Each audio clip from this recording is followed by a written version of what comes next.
Hello everybody, this is Thea the Awakening. I don't know anything about this game really, other than I looked at the underlying hex map system they use for the overworld of this game. I was looking at buying that and using it for my own game. I don't know much about it other than that. Basically, I know nothing. Reach level 3 on any god to randomly unlock another god. So yeah, this is a small, independently developed game. It's on Steam. It's called Thea the Awakening. And the underlying hex map system, as I said, they use is on the Steam store. Because they developed it themselves, they released the hex map system to help generate some extra money for this game. And they've been very good at supporting the map system.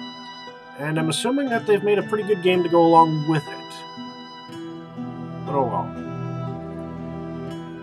The god of sun and heavenly fire, the first son of Purun.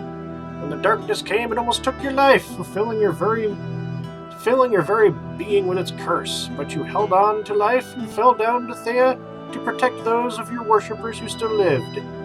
Providing small rays of sunshine and warmth for as long as you could, you ensured their safety.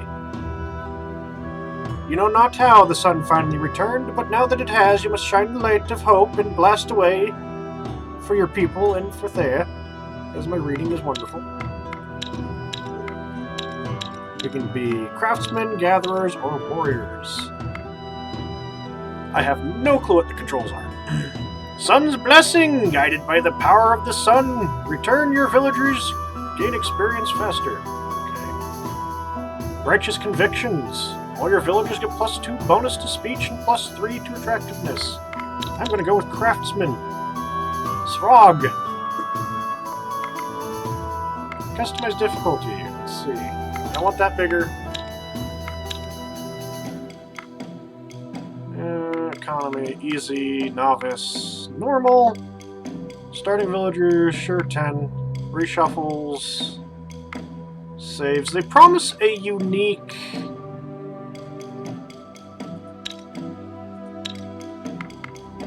They promise a unique combat system. I have one building.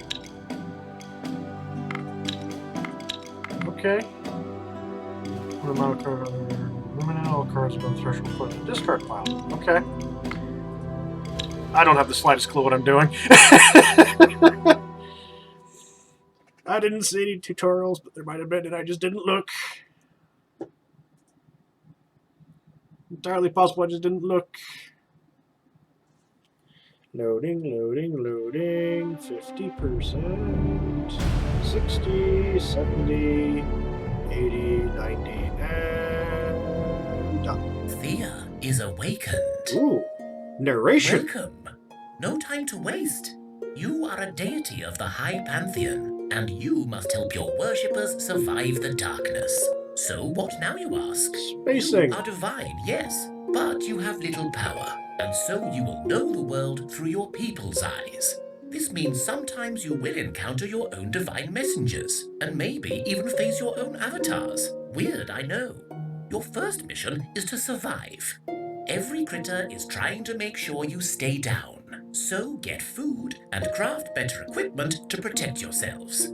You will guide your people to victory, either by sheer survival and progress, or by solving the cosmic tree's mystery. Okay. Nitpicky theater. Spacing. I do that all the time in my programming, so whatever. Yep. Okay. I am but a messenger. Theodore, you can call me. But let us focus on tutorial. you. Thea is a broken land. The underworld is shut, and the undead roam the earth. And creatures of darkness that ruled for a century want you dead. First, go and explore your village. Check the inventory to see your stocks and set people to gather food and fuel, like wood. Without food, people will starve.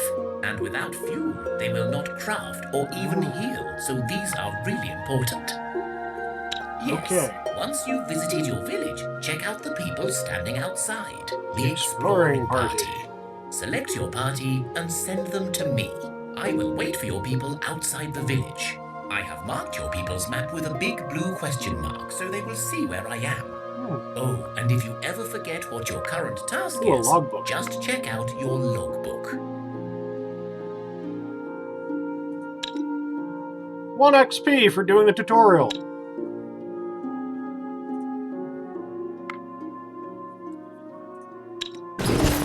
Ooh. Oh my god. Seriously?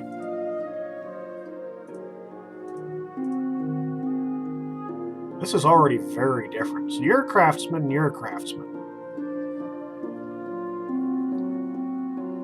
More knowledgeable. You are a gatherer. Better equip them well. They have Wrath of the Dead. You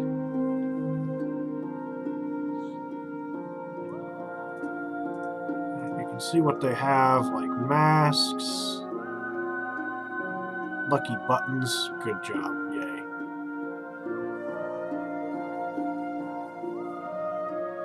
So Nidel has the lucky button. You have the lucky button. You have that, and then you two have these things here. Okay.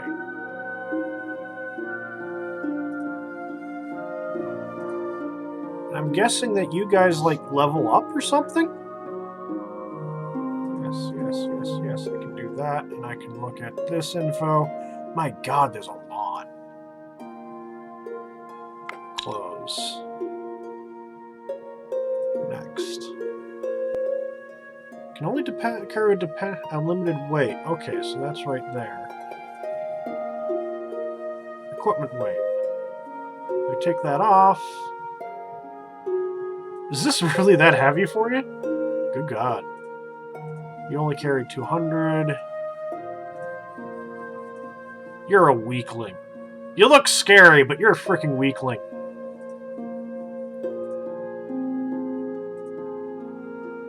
Okay, close. So you're the exploring party. You do that. How do I get you guys... WSID keys, yay. Woo, woo.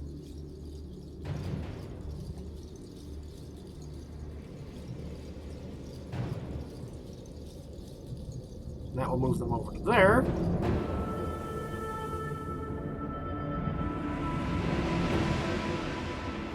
First, click on the village. And then click on... This is a good tutorial so far. Click on what?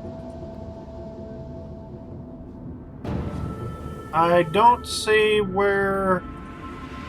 Oh, that's right. Click on it again. Okay. Gather.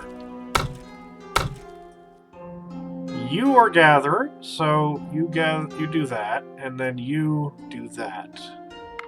That's pretty straightforward. 4 and 3, so you do plus 40, you do plus 30. So we can get food and fuel. And there's probably, judging by the size of this list, if I was on harder difficulties, there'd be more to gather.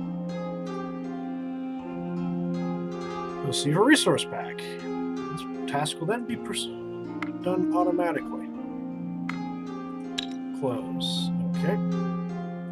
Click on the question mark to get help. Looking around for question mark. And that ends that turn. So you... Okay. Question mark. Well done! So what now?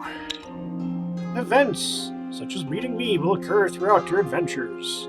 Sometimes they are random, other times predestined, and always varied. Events can occur when you're out exploring, but also globally or within your village. So remember, leaving your settlement unattended may be dangerous. Right. Events can happen anytime, both within and out in the world. Anything else? Many events will ask you to bring stuff or do things in order to move to the next stage. I asked you before to gather food and fuel in your village, so you can gather resources in your village, but also by setting up a camp when you're out exploring. To set up a camp, stand on an empty hex and choose the tent icon. Cool.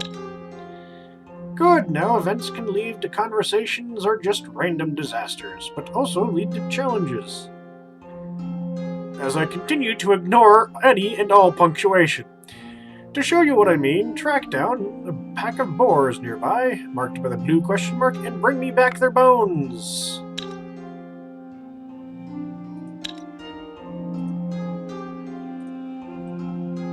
It'll take you 3 turns.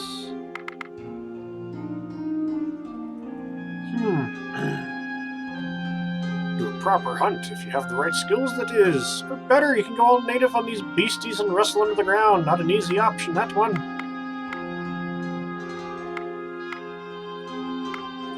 Hunting.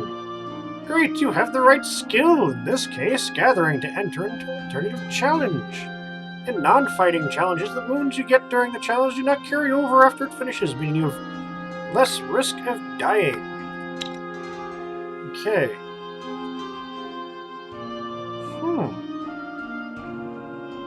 Begin.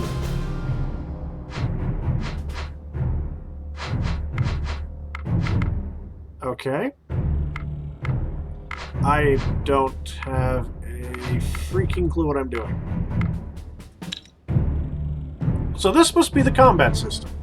Welcome to the card minigame. Pay close attention to tutorials, the mechanics are fairly complex.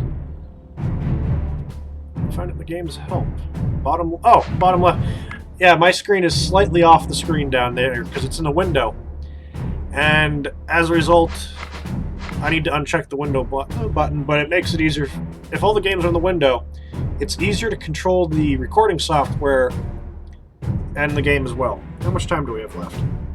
Great. I never started the timer. Never started the timer. If you feel confident enough to plan your own, you may keep this tutorial open for reference. To win, you need to eliminate all your opponent's cards. Let's begin. Your deck is made up of your party members. The stats, damage type, and tactical skills come from their equipment and skills. The deck is divided into 2 hands. Offensive hand on the left, tactical hand on the right. Starting side in each round is determined randomly. You begin with the preparation phase. This is where you play your cards. The fight phase comes after cards are played. I can play 1 card this turn, shown by that little area there. Click on the question mark to find out where that comes from. Oh, sweet Jesus. Each card is characterized by 2 very important values. Attack, right there, and defense, right there. You have no attack, you have no attack, you have no attack, you have no attack, you can attack, and you can fight. Okay. Attacks deal damage, lowering the defense of the attacked card. When the defense reaches 0, that card is eliminated. Different types of attack, depending on weapon, or special skills, non-fight challenges. Like, you've got different things here. You've got counter-offense, first action, get closer. All of which described in very nifty tooltips. Counter-offense, really good. And first action.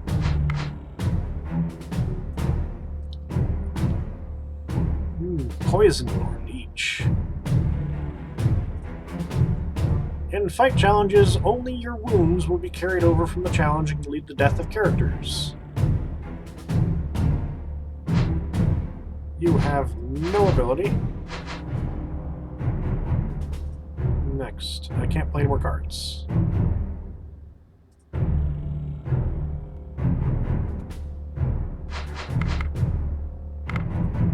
I can't play any more cards, so whatever. Will affect an eligible card with the least initiative. And both you and your opponents pass a turn without playing any cards, fight phase begins. According to the initiative left to right, over here to there, so the first card on the left attacks first. Card always attack the closest enemy on either side randomly. Once cards have no target on the battlefield, damage is dealt to the remaining cards. The first fight phase does not conclude the challenge, the second fight phase follows. If both fight phases do not conclude the challenge, either a new... Oh. conclude the challenge either, comma, new preparation phase begins. Okay, so end our turn, the opponent's turn. They pick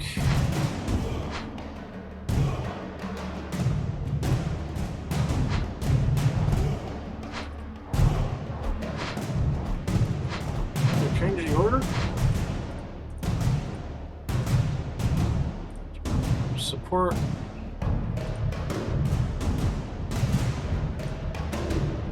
They can only be played using their skill.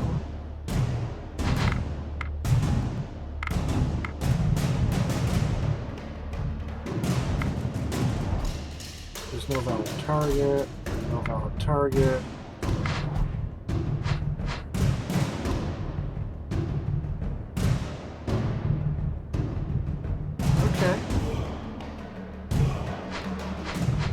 Frankly, you're already in there, so I don't want you to do... I don't want to send either one of you two in there, so...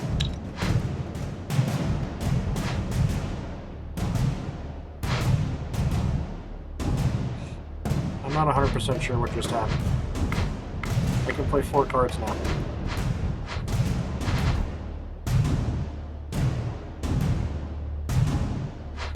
You all go in, because whatever.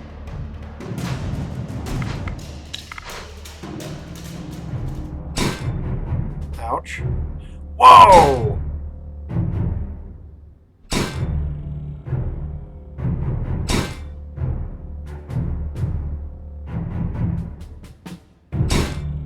He's out.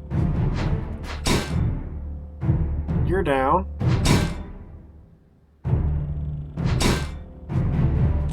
Thank God I chose this.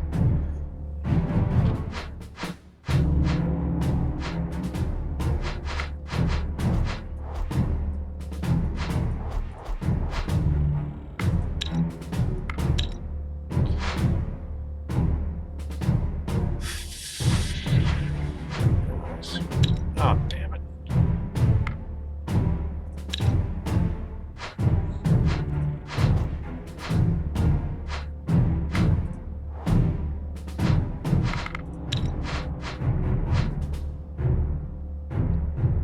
Three.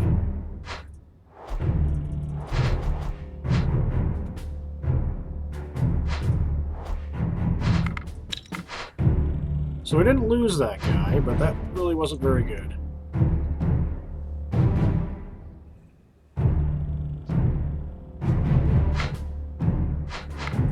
You have no useful skills at all for this.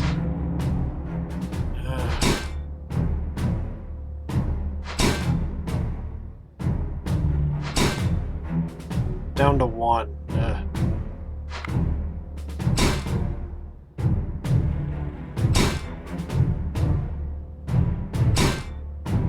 Oh, come on!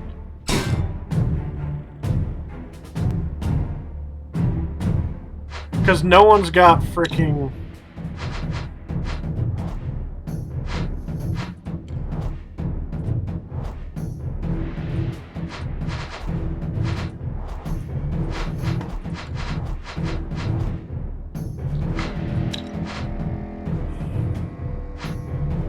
Damn it, +3 again!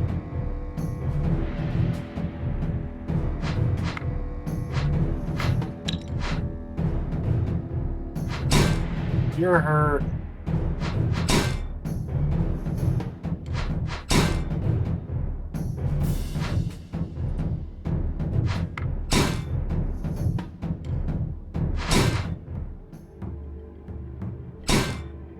Come on.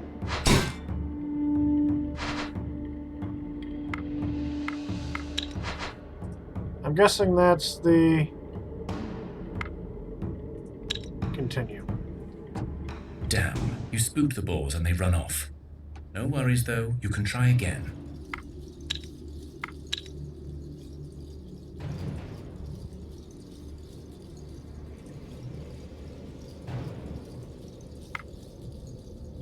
Okay, so what's this expedition?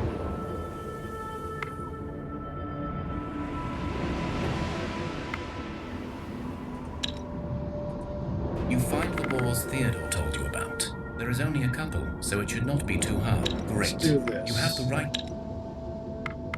Begin. Okay, now that we have a better idea. There's only 2 of our cards that actually have any offensive capability here. So you get to go up, Mr. No Bloody Health.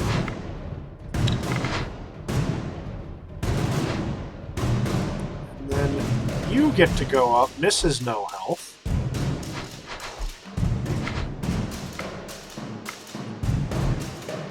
On target, and... Ooh! Ha! Okay, I didn't know I could do that. Apparently I can counteract stuff.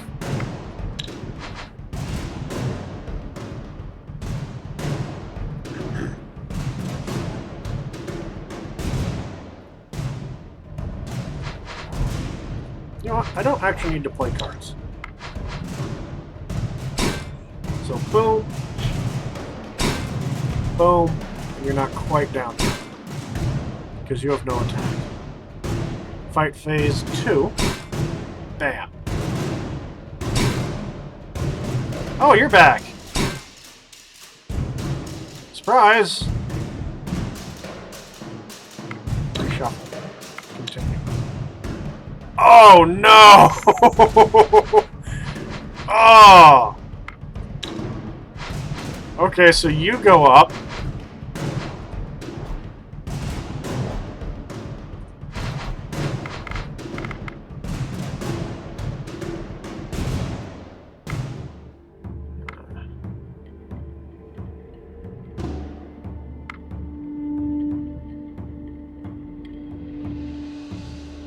Okay, good. Yes. Whoa! 6! And then you get first act. There's no valued targets. Get closer. Can I do that? There we go. Ow! Wow! We have won! Hooray! You stalked the boars like a pro and caught them unaware. Your loot may not be as plentiful as a straight fight, but you did not risk getting wounds, so your people will not have the danger of dying now.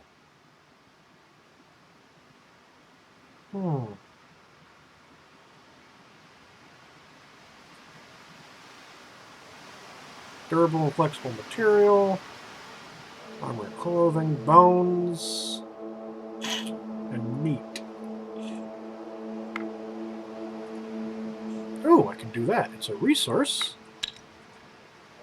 Another resource, and food. We got XP. You guys have no movement left. They have 12 food. Sneezing. Okay. Ah. On that note, having completed that many tutorials successfully, I'm going to end this episode here, because I've got more sneezes coming. So, we'll see you next time. Don't forget to like, share, and subscribe.